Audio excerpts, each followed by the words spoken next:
Well, hello, everybody, and welcome to another edition of OnPoint Live right here from the Manhattan Beach studios. I'm Vince Ferragamo, former Los Angeles Rams quarterback. Along with me is my partner, 20-year NFL legend, Hall of Famer Jackie Slater.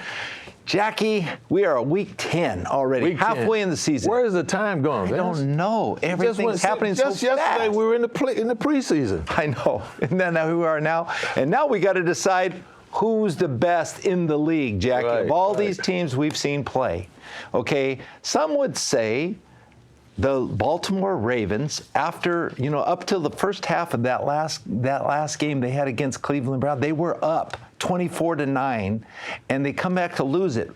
But what happened to the Ravens? They creamed Detroit 2 weeks before that.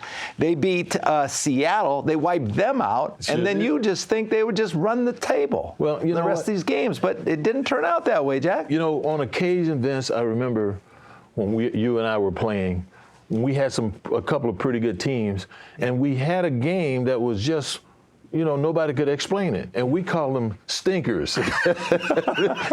Remember that's right, man. We had a stinker? Right. Yeah. And I kind of believe that's exactly what happened to the Ravens here. I think they had a stinker. Because if you look at all the numbers, here, this football team is one of the top-rated teams, not only in the American Football Conference, but in the entire league. And Vince, one of the things that jumped out at me has been the play of Lamar Jackson. He has been absolutely flawless. And Todd Monken is growing him in this offensive system that allows him to spread the ball around a lot more. Right. But what happened this past week? He was 13 of 23 for 200-something yards, and it seems like it just kind of got stuck in neutral. Yeah.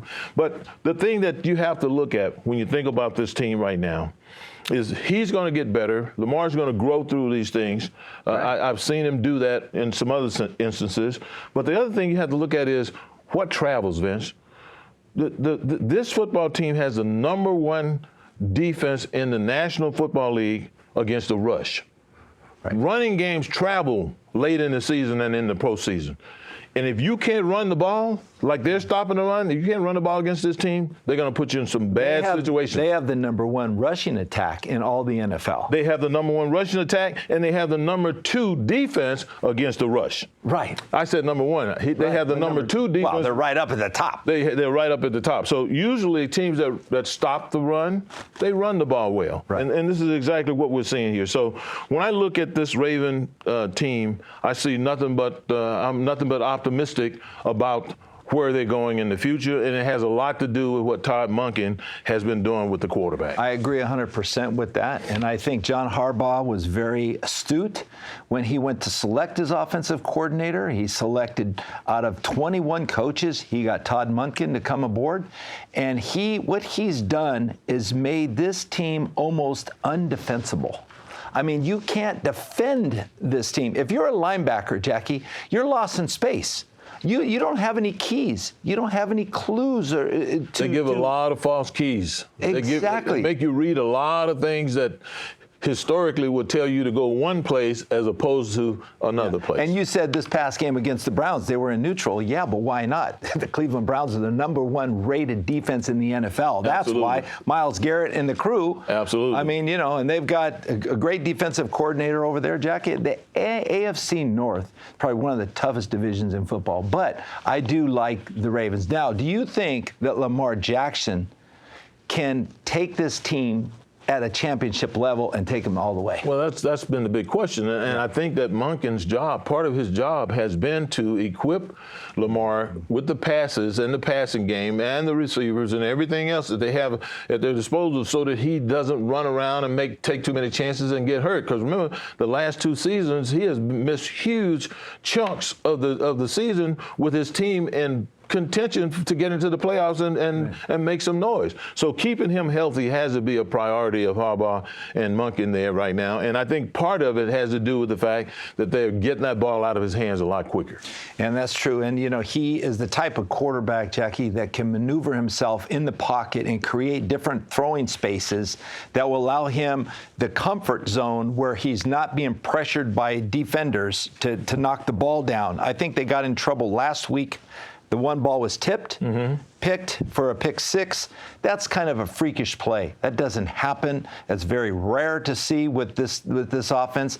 And Todd Monken, if anything happens and is corrected from this point moving forward, is going to be just that one part, because that's the only way I can see them getting beat is if they have an error like that that's unforeseen. Yeah. And so if they can predict that and kind of limit that to a minimal amount, then I think they're going to be the team to watch out for.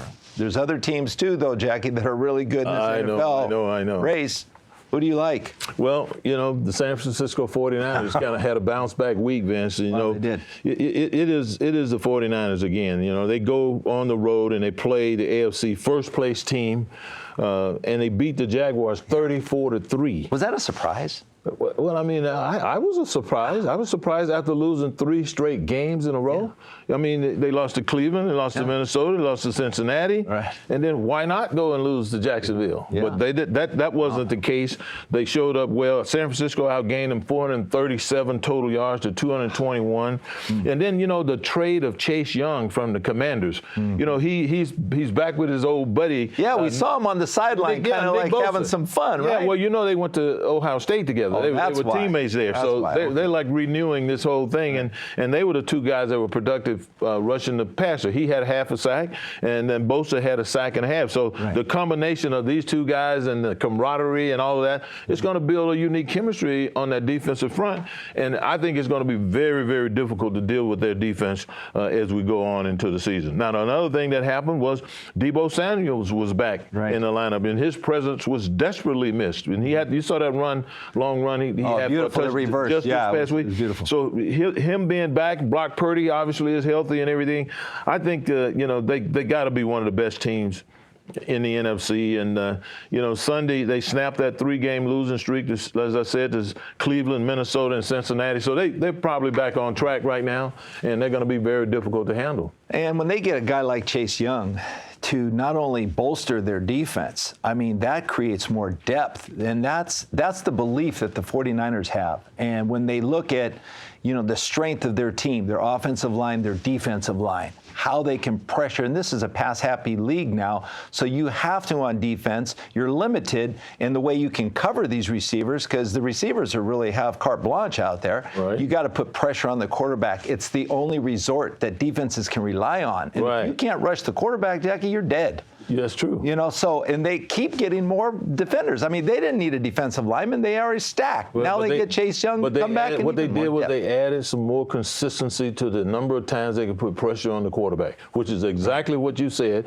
You have got to take that quarterback out of the ballgame. You got to get in his head somehow. And if he knows he's facing the likes of Watt and Bosa and these guys that's coming at him every step of the way, it's going to, regardless of who the guy is, he knows that offensive line is not going to hold up to that kind of pressure every single snap. And Kyle Shanahan is doing a great job because what he does, more so than I see most coaches, Andy Reid's another one of those type of coaches, maybe Sean McVay, but they put in place a game plan that's very game plan specific.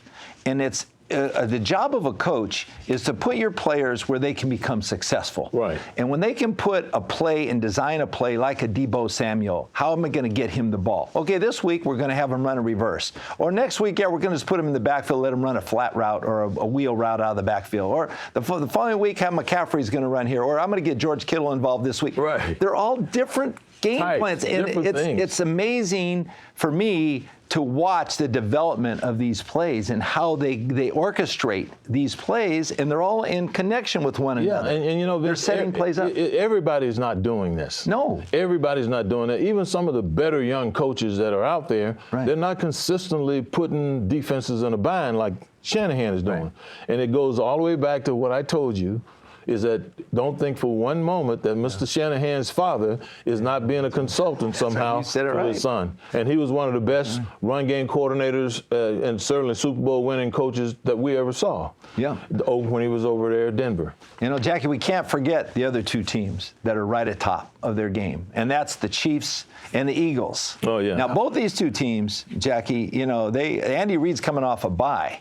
So next week, they're going to have a rematch of last year's Super Bowl, both these two teams. Right. And, I picked the Chiefs last year. You picked the Eagles. Right. But this is going to be a game of games, I think. Just look at the Eagles that we saw last year. Can they repeat what they did? Is Jalen Hurts the guy again this year, which I love him as a quarterback. I think he's making great decisions, and he's really carrying the load on this team. He's stepping up and taking that leadership role as a quarterback, and I think, Nick Sirianni is really happy with this team. Yeah, but I got to ask you a question, Vince. You asked me, do I think that these two teams are two of the better teams in the league? Mm-hmm. You did just ask me that, right? I did. All you got to do, Vince, is look at the records. The Kansas City Chiefs are 7-2, and the Philadelphia Eagles are 8-1. That's right. And the thing that I'm going to pick the Eagles in this rematch, by the way, and it's for the same reason that I picked them before. 4th and 1, they got the tush push. Right. And then on regular downs and distance, they got an offensive line that averages over 328 pounds. That's very highly skilled as run blockers and as pass blockers. And Jalen Hurts knows this. All of their skill guys know this. You ever seen, to me, when I see route runners running their routes with complete confidence that they're going to get to where they need to be and they're going to have a shot at the ball, those particular route runners, Vince, they know that the quarterback is going to have time.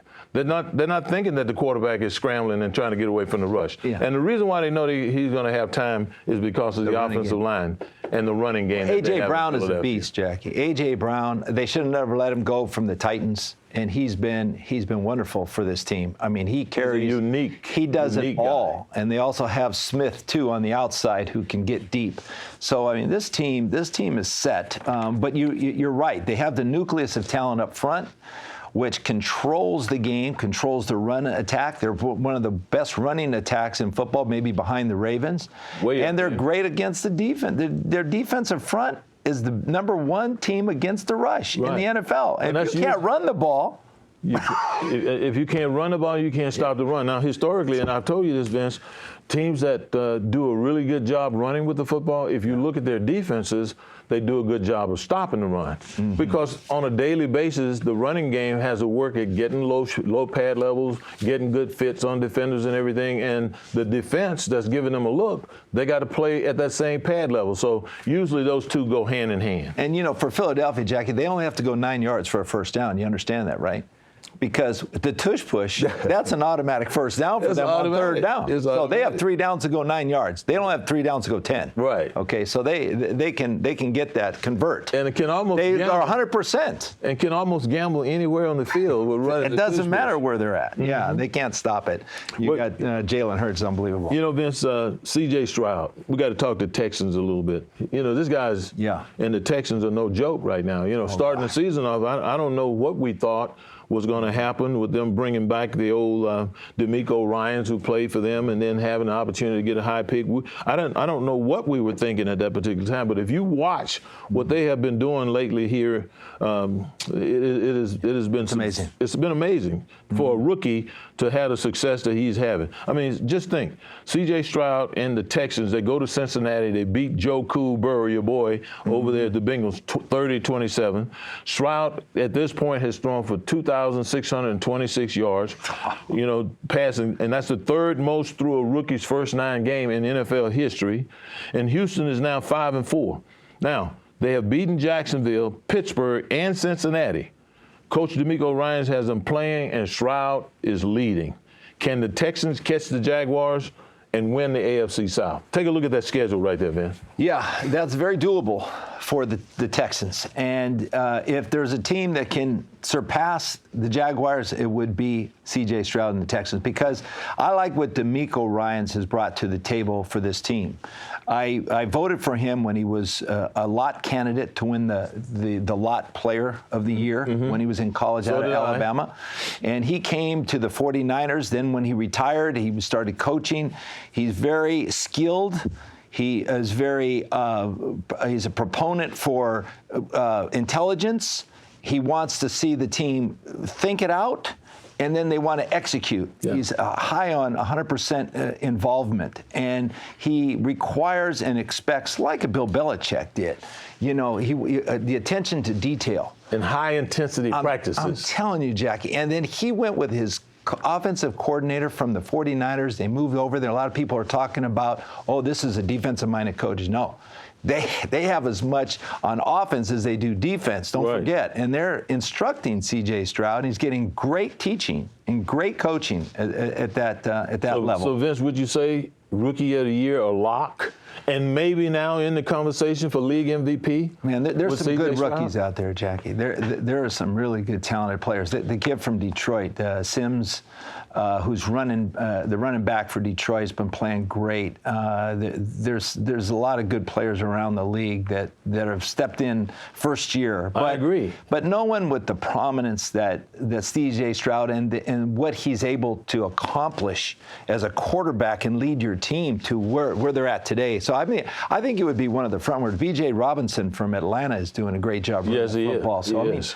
There's some guys out there, and I think we're seeing that more and more now, don't you? Because the rookies that are stepping in, they're making more of an impact on the NFL in their first year. We see how many quarterbacks are playing in their first year. They certainly are. These rookies they've come to play, and surprisingly at certain positions, like the quarterback position. Right. I mean, look at Brock Purdy, look at C.J. Stroud, and these guys are playing at a level that you want your quarterback to play at when he's 32 years old, not 22. Now, C.J. is special, and we thought he was special coming out of college, Jack. He was our #1 draft pick. Right, he certainly was. But we got to go back to the defensive line, Jackie, for Defensive Player of the Year. We've had some great plays from edge rushers and defensive linemen, and at the top of the list is T.J. Watt and Myles Garrett. Okay, Jackie. So I have to ask you. The first 100 games. T.J. Watt just broke his brother's record at 87.5 sacks. He's at 88, but Myles Garrett is right behind him at 85.5 sacks. Right. So if you're preparing, who would you be concerned more with to have to block? Would it be Myles Garrett or T.J. Watt? That's a great question, Vince. Yeah.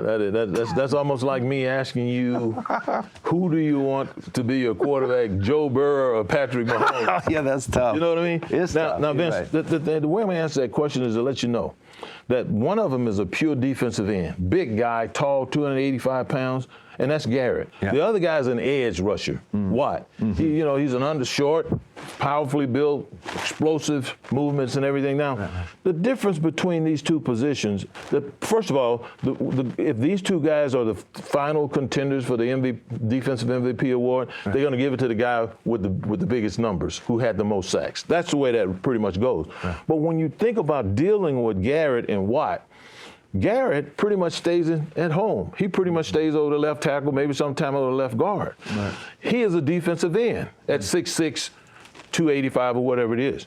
But if you take Watt, he's an edge. So he can rush over your right tackle, he can rush over your left tackle, over your right guard, over your left guard. He's put in a position to use all of his athletic ability to get to the quarterback. And wherever they find a guy that's a duck or a liability in the passing game, they'll move him over there. They'll move him over that guy. And so it's going to be interesting to see how this shake out. I agree with you that the top two front runners for Defensive Player of the Year has to be these two men right here because of the way they're impacting their team and the way that their teams are playing with them in the lineup. But to say I'd rather have blocked Garrett as opposed to Watt, I can't say that. Yeah, right. If one of them was nicked up, I would say I'd block the one that's nicked up. It's hard for me to tell you who I think is the better quarterback too, Patrick Mahomes or Joey Burrow. So it's very difficult. Both very talented players, and they deserve all the credit they get because they're team leaders as well. They are. They step up. Well, we have to change subjects a little bit. We have to go to college football, and a controversial topic came up at the University of Michigan. They're vying for one of the top 4 or 5 teams in all of college football, and the Jim Harbaugh story that's been circulated. He's been suspended by the Big Ten for the rest of the season after the program was allegedly sending an assistant to future opponents' games to learn their play signals. So this is, we're talking about sign stealing, okay? So there's a video evidence that that he did have a ticket to purchase to go to one of these games, and there's some video evidence that resounds that fact. And scouting in person is against the NCAA rules. So we have kind of a sticky situation. But Harbaugh has denied any knowledge, and the school has taken the Big Ten to court to keep Harbaugh on the field if they can. They're appealing the ruling, Jackie. So this is a big deal. Should the conference have waited until after the season, until they have all the evidence to investigate, or why would they make that decision so early? I have a hard time coming to terms with that, because you're innocent until you're proven guilty, Jackie. So they've already penalized them when this is just an alleged violation, not a well, yeah, I understand it, and I guess it could have gone either way. They could have done this now like they're doing, or they could have waited. But I think one of the things that we know now going forward with the University of Michigan is that all of the playing field is going to be level. Whether that happened or not, it really doesn't matter. But in the minds of the fans, they know now that this is not going to be occurring, and that their team is not going to be, come up on the short end of the stick because someone else has been, infiltrating their intel and finding out how they go about doing their business. So that's the good thing, is that, and it's like anything else in sports, in the pros, in college, and high school, everyone wants to know that if their team shows up and give their very best effort, that they're going to have a chance to win the game. But now nobody wants to think about their home team with maybe their brothers or sisters, on the team showing up and somebody doing something, stealing signs or something, and causing them an opportunity to lose the game. So I think the way it's shaken out is probably pretty good for the fans. And don't lose sight of this, Vince. I know I never have. I've always appreciated the people who are paying their hard-earned money to come out and watch me as a football player. Yeah, the integrity of the sport. With their recreational money. Right, the integrity of the sport is very, very important, Jackie, and that's what keeps everybody involved. But, if they are, in fact, found guilty and, of these allegations, Jackie, and if they are found to be true, then I think that he's going to have to deserve the punishment. And if that's being fired, I mean, that's probably what's going to be in line. But, if that happens, Jim Harbaugh's a talented coach. There's a lot of teams in the NFL that are going to be looking to be hiring a coach like that next year. So I'm not saying it's a good thing. I'm just saying that, hey, everybody's looking for an advantage. And as far as signal calling, it's always happened. Everybody's trying to figure out their opponent, what they're going to do. But as a quarterback, when you look at the defense, it's pretty much dictated to you. They're cover two, they're zone, they look man. Oh, they're showing me a fake. They're giving me a window dress, a certain coverage. But all that kind of goes into the preparation of a game. And if you're a coach out there and you're going, okay, pass left.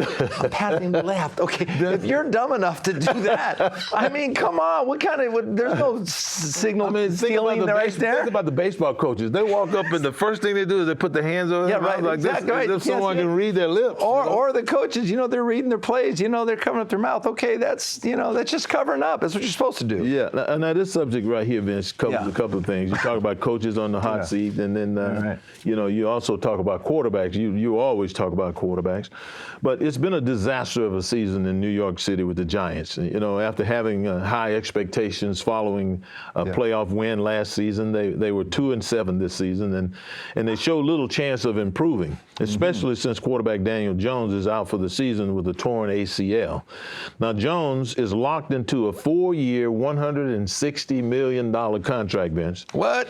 That is truly a 2-year commitment through 2024. Right. If you think about it, this year next.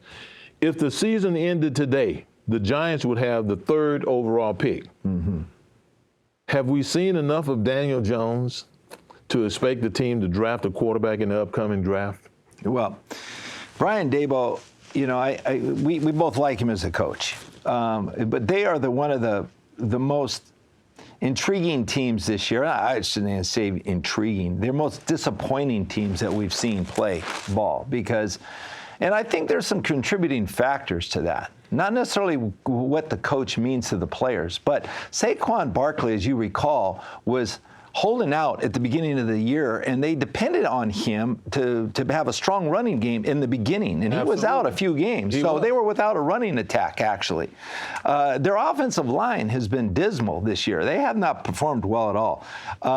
They've had an injury bug. They've had bad luck. I mean, these kind of things, but when you're 32nd in total offense, that's really disappointing. And that's a reflection on the coach. It's a reflection on the quarterback. And Daniel Jones has been a fill-in quarterback. I mean, he's making $40 million a year. I shouldn't even say fill-in, but he came along last year. But the caveat that we have to add to him coming along was the fact that Saquon Barkley was healthy, was playing. He was having a dynamic season. That's correct. People weren't lining up saying, okay, let's show him cover 2 to stop the quarterback from throwing the ball here or there. Right. Let's put this linebacker here, that linebacker there, and insert this safety to stop Saquon Barkley, because that's the guy that's running this team. And to answer your question, Jackie, I think the way to answer it is that the New York Giants are in dire need of multiple players to help this team, not just one. So, I mean, you're in a position when you have a guy like Daniel Jones, maybe we get a trade, we get multiple draft picks for a guy like this. And someone would want him on their staff. And I'm not saying just because he's terrible, but the team needs more than just one player. And there's a great crop of quarterbacks coming in the draft this year. Excuse me, Vince. Am I understanding you to say that there are a lot of teams standing in line to sign Mr. Jones? Well, I mean, he's. I mean, look at the Raiders, for example. Look at the Rams. The Rams were looking for a quarterback. I mean, they did. They benched Jimmy Garoppolo in Las Vegas. The Rams were without Matt Stafford. They went out for Carson Wentz. They got to get more players. You need a backup quarterback. You need some quarterbacks. Okay. I mean, the Rams, when we played in our day, Jackie, they always had a quarterback controversy. They always had multiple players at that position that could step in and help the team. Sometimes you didn't even know who was going to play from week to week. So, I mean, it could get to that point. But what I'm saying is, if you can get draft picks and build a draft, you're going to have to get some trades, or maybe trade for another player. So they need help. They need help in other areas. So to get those picks, you need to let Mr. Jones ease on out of town. Well, and ease out of that $40 million a year contract too. That might help things. Okay, Jackie, we got another guy to talk about that's been sitting on the sidelines for quite some time. Two-time world champion football player, Jason Pierre Paul. He played in the Super Bowl with the New York Giants when they beat New England. Then he played for the Tampa Bay Buccaneers when they won that one. Now, he's been out the entire season, but he's admitted that he wants to come back and play. My question to you is, can a player like that, who's been sitting at home for 10 weeks, come in and make a difference right off the bat? As good as he is. As good as he is. Now my question to you is, what is he, 33? He's 34 years old. He's 34 years old, okay. Now, Jason Pierre Paul, as I remember him as a player, was a real challenge to have to try to block. He's tall, he's rangy, he's powerful, and he's shifty. So that the combination, it was a rare combination of skills that he brought to the table as a pass rusher. The thing that I'm curious about is that, yes, if he starts training camp at 34 years old, I know this because I've done it. If he starts training camp at 34 years old and he's running and he's lifting and he's hitting and he's playing with pad level and he's doing all this stuff, and he's out on the street, just not playing on a team, but he's doing all the prep work, then yeah. I mean, and almost any team could use him. You know why? Because as soon as they take out one of their starters, they put him in, they got another starter with different skill set getting after the quarterback. So he has some unique skills that makes him valuable. But has he been going through the repetition? Has he been challenging his body for the rigors of the sport? And if he hasn't been doing that, then I dare say leave Jason Pierre Paul where he is, because he'll leave him on the couch. He'll eventually end up on your injury reserve as a cap casualty. Okay, so if he's working out, and if he's been paying a lot of attention, getting in great shape, that's and different. He's been hitting the sled. That's different. What team could use a guy like Jason Pierre-Paul at this point. How about the Chargers? Anybody. Of course the Chargers could use him. All right. I mean, who would have thought that that the 49ers could have used Chase Young? Maybe Ted Telesco is listening to the coach. With all the firepower they have in San Francisco, who would have thought they would have traded for Chase Young? That's another It's because it's a position that if you consistently putting pressure on your opponent from those positions, you enhance your opportunities to win the game. So, yeah, Jason Pierre-Paul would be a great addition for the Chargers, for the Rams, for the Buccaneers, for anybody almost. Buffalo. Well, we got our next segment and our last segment. We always save the best for last. What in the world? Is our favorite segment. What in the world? What in the world? What in the world? What in the world? This is your deal. What in the world? What in the world? Man, can you believe this? This is unbelievable. Huh? Oh, get into this. You and I need to get a job as a head coach in the college football. You need to hire me, and we go and for $77 million. I'll go work for $77 million. Listen to this, and you tell us. I want someone to send in a video, reply to this show, and let us know if you think. Send your comments, man. We got to hear this. This is a what in the world situation that's going on in college football. Okay. All right, Texas A&M coach Jimbo Fisher was fired and is going to receive a buyout expected to be more than $77 million. How much? $77 million. Fisher has 8 years remaining on a 10-year, $95 million fully guaranteed in September of 2021. He went 45-25 in his sixth season at College Station. Texas A&M went 5-7 last year, its first losing season since 2009. The Aggies have not won a national championship since 1939. Should you be firing a national championship winning coach that you paid that much money at this particular time? Well, I got two questions to ask, Jackie. What moron signed him to a long-term contract for $100 million? I don't know. Probably the same guy that's trying to fire him right now. Where's the incentive-based contracts? And if you only used 2 years of a 10-year contract, why would I be thinking about firing somebody? I don't know, Vince. It's got to be a long-term range goal. I don't know. Apparently, but listen, Vince, okay, go ahead. It gets a little bit better. You're going to find someone who wants to be a part of your rich tradition of winning. Yeah. Or, if you fire this guy. In addition to Fisher's buyout, A&M will have to pay the assistant's buyouts. Okay. And the coach, they will hire his buyout from wherever he is to leave his current job. Texas A&M, listen, Texas A&M is looking at paying $100 million to make a coaching change. Now, if that's not a what in the world. Hey, let's go coach. Come on, Jackie, we can go coach, man. I think we can get the Aggie program turned around. What do you think, man? Too, you work the offensive line, I'll work the quarterback. Yeah. We'll get some information from D'Amico Ryan. I think we'll get between the two of us, we ought to be able to win at least, 7 games? Well, that's a segment. Well, I tell you, I hope you guys had some fun with that because we certainly did. That was. But Week 11 is coming up this week, and we have to go over some of our little picks here. Yeah. And, we got some big games coming up this week. I mean, they keep getting bigger and bigger now because we're getting closer to the end of the season now. And teams are getting better, Vince. They are. They're improving. Gotten through that training camp blip that everybody goes through. Everybody's in shape. They're healthy now, in shape. Gotten over the Knicks. They've had their bye week. Right. But Thursday night game. They're ready to roll now. We got the Thursday night game coming up. Right. Okay, Cincinnati coming off a loss. Has got to travel to Baltimore. Was coming off a loss against the Browns. Okay, and the Baltimore Ravens are favored by 3 points. What do you think in this? Rightfully so. Who do you like? Vince, I'm going to go with Baltimore. Vincent, you and I were looking at, so we won't bore all of our viewers with the numbers that we looked at, but we looked at some of Cincinnati's numbers, and their numbers are miserable. They're not running the ball well. They're not stopping the run well. The only thing that they're doing in this middle of the pack, I think ranked 20th, is in their passing offense. Yeah. So I was expecting a whole lot more when I went and looked at the statistics of the Cincinnati Bengals versus the Baltimore Ravens, and I see very little chance at this point in time of Cincinnati beating Baltimore. Well, T. Higgins, hopefully he'll be back. Jamar Chase is not 100% last week. So Joey Burrow was, condensed down in his talent level and his weapons there. So they were a little bit restricted. But, other guys like Joe Mixon picked it up a little bit. And so did their other wide receiver. So I mean, I think this is a team that, talking to Joey after the game, he says, hey, this is one of the things that happened. I mean, we're not out there just laying down in front of anybody. We're going to go out there and compete.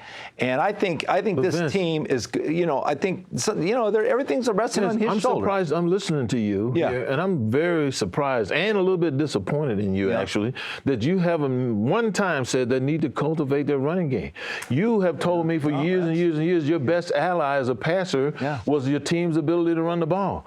They're they're in the bottom half of the league running the football. Yeah. Why are they not cultivating a running game around Joe Burrow and this bevy of receivers that he has? That's a great observation, Jackie, on your part. But I think because maybe with the way the scenario, what's happening in the game, they get behind in the game. They got to start running. They got to start throwing the ball to catch up a little bit. Maybe they feel that, hey, you're playing against the team last week that's poor against the pass. So we're going to take advantage of throwing the ball and not run the ball. And they're good against the run. They're not good against the pass. Let's throw it. So, I mean, a lot of it's dictated of what the game plan is going in. But, yes, I agree with you. I think the running game is important in every game. Vince, and I also think it's their personnel. Because if you even look at their running back, in my opinion, Joe Mixon, he's more conducive to being a pass receiver. So it seems like they want to build their offense around Burrow in the passing game, and that just puts offensive linemen in a limbo situation because we never get to really beat people up and beat the pass rush out of people. I don't like what they're doing in Cincinnati. And they traded for their left tackle, Jack, who happens to be their best offensive lineman. But the rest of the squad, they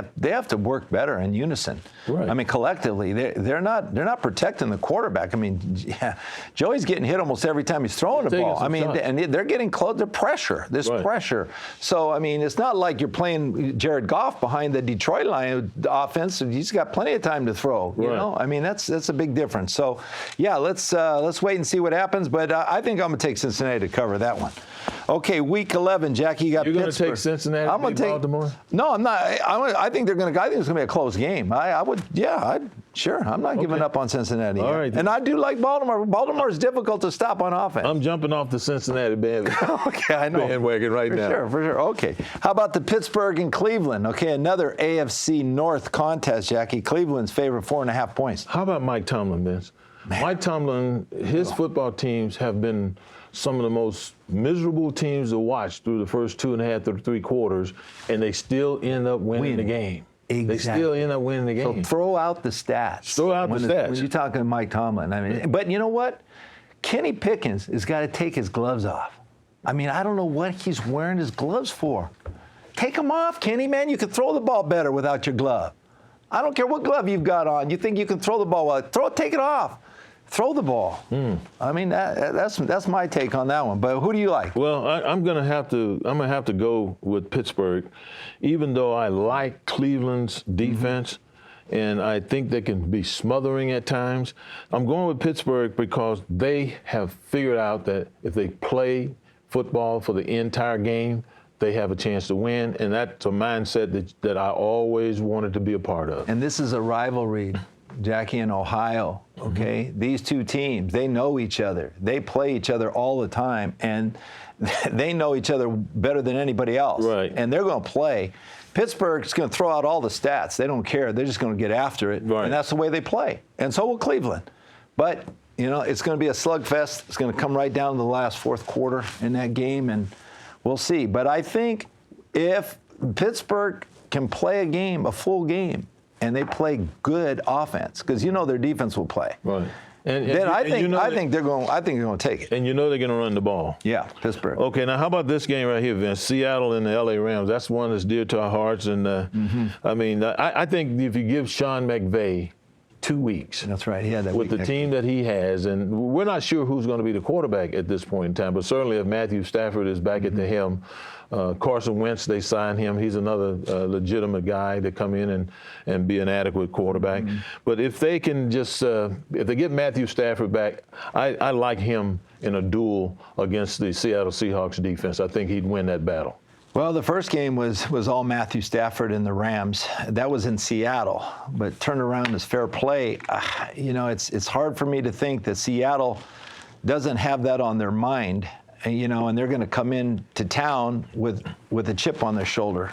And that sometimes teams play a little differently that way. But I think, I don't see the Rams playing poorly in this game. I think they're going to go after this game. It could come down. I mean, this 2.5 point. Right. I think the Rams buy. I think their buy with this young team that they have, it came at just the perfect time. But Seattle played good ball last week, Jack, and they still haven't put it all together. I'll take Seattle. Okay. You're going to go with the Rams. I'm going with the Rams on there. Okay, the Chargers are at Green Bay. Green Bay is an underdog.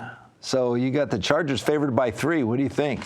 Chargers haven't played good on defense at all this year. What are they ranked? 32nd in the league, 31st in total defense. They're near the bottom. Oh. They're near the bottom in all of the categories, and that's a little bit surprising in light of the fact that their head coach is a defensive-oriented guy. Yeah.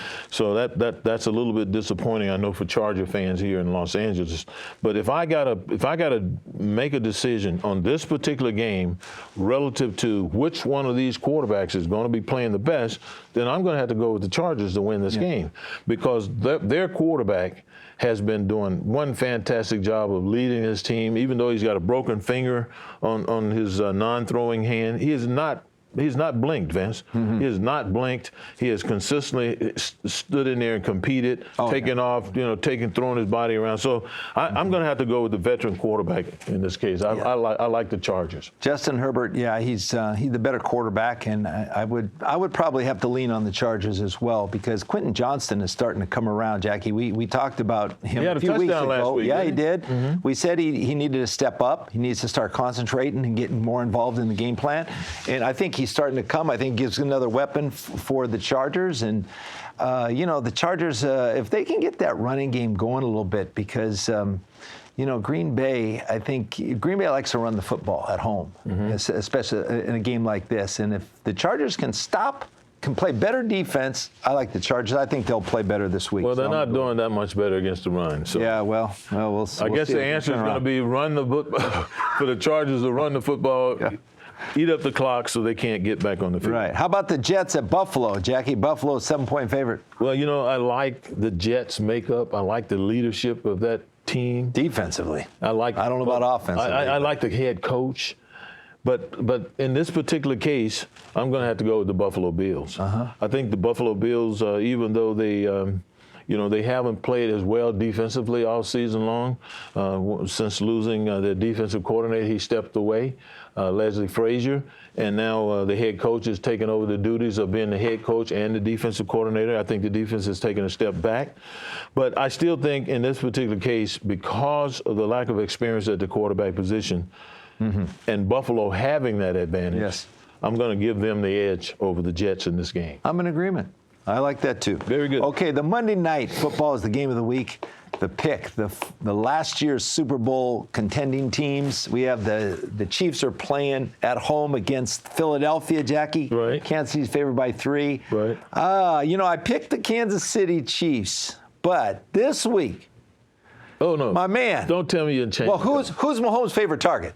Travis Kelce, right? Travis Kelce. Travis Kelce is going to have a hangover. He's coming back from Argentina. He went to go see Taylor Swift, down in Buenos Aires. I just came from there. It's a long way home, all right?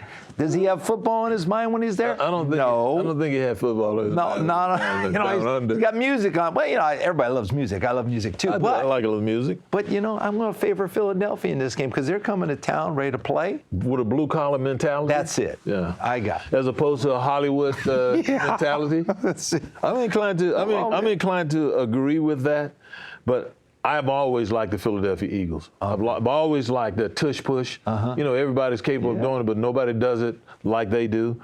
I like the way they feature their offensive lineman, Jason Kelce. You'll see him pulling and kicking out defensive ends from the center position. They got big physical guys. I'm loving their right tackle, loving their left tackle. This is the way you build championship quality football teams, in my opinion, at the line of scrimmage on both sides. And then if you get a physical, tough ornery quarterback like what they have, this is the makings of a good football team. And I'm going with the Philadelphia Eagles, and I might go with the Philadelphia Eagles every week. Yeah, for sure. For the rest of the they're season. 7-1 or 8-1. Every week for the rest of the season. I am enamored with the Philadelphia Eagles right now and what they're doing. Well, those are our key picks for this week in Week 11. So we want to remind you to continue to follow us on Instagram at on.point.live and subscribe to our YouTube channel, Jackie, OnPoint Live with Vince and Jackie. So for all of us here at the Manhattan Beach Studios, want to wish you guys a good day. And so until next time, Jackie, stay on point.